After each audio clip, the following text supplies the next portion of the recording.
आज की तारीख में चुनाव सीट शेयरिंग के नजरिए से महागठबंधन में भारी विघटन है। महागठबंधन इसलिए कह सकते हैं कि सीपीआई एमएल का विवाद था कि कांग्रेस ने 70 सीट 2020 में पाई थी और 19 पर जीती थी, जबकि सीपीआई एमएल के हिस्से लड़ने के लिए 19 सीट आया था और उसमें से वह 12 पर जीती थी।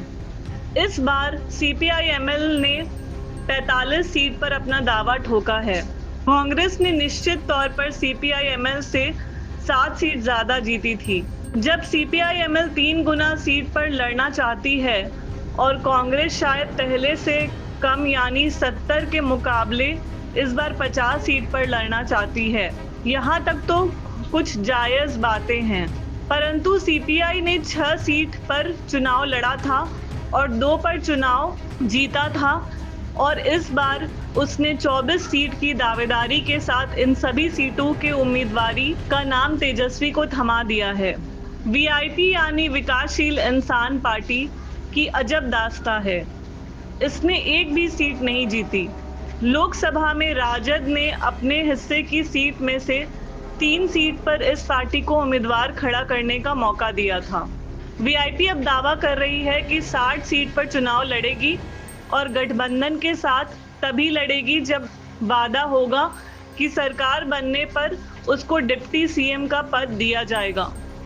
विकासशील इंसान पार्टी के लीडर मुकेश साहनी ने एक ट्विटर हैंडल से यह दावा किया है।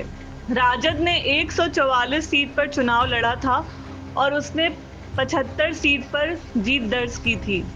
राजद अगर इस बार भी 144 सीट पर मान जाए तो बाकी 243 में से 99 सीट सभी घटकों के लिए हो जाएगी। दिन में 3 पार्टियों को ही 155 सीट चाहिए और विकासशील इंसान पार्टी को मिला दें तो संख्या 215 हो जाती है।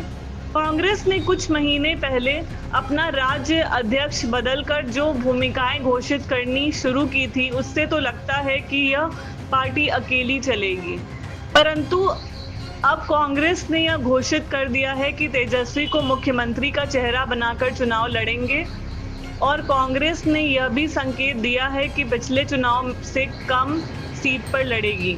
इस विवाद के बने रहने में राजद और उसके नेतृत्व को क्या फायदा है, जब लगता है कि सभी पार्टियां अपने लिए बार्गेनिंग की पोजीशन बनाकर भी राजद की तरफ ही ध्यान लगाकर देख रही हैं। ऐसी स्थिति में आरजेडी दखल देकर अभी से ही सीट शेयर का कोई फॉर्मूला क्यों नहीं बना ले रही है। लोकसभा चुनाव में राजद ने पोजीशन बना लिया था कि सीट के बंटवारे पर इसका वर्चस्व बना रहे और दूसरी पार्टियों को भी मनमानी तरीके से वह सीट दे। इसका घाटा यह हुआ कि जीत में उसके प्रिय पार्टी वीआईपी ने कुछ भी दर्ज नहीं किया और खुद आरजेडी मात्र 3 एमपी भेज पाई, बल्कि इस दफा भी सीपीआई-एमएल में अकेले 2 एमपी भेज दिया। इसके 3 उम्मीदवार एमपी चुनाव लड़ रहे थे और उनमें से 2 जीत गए थे।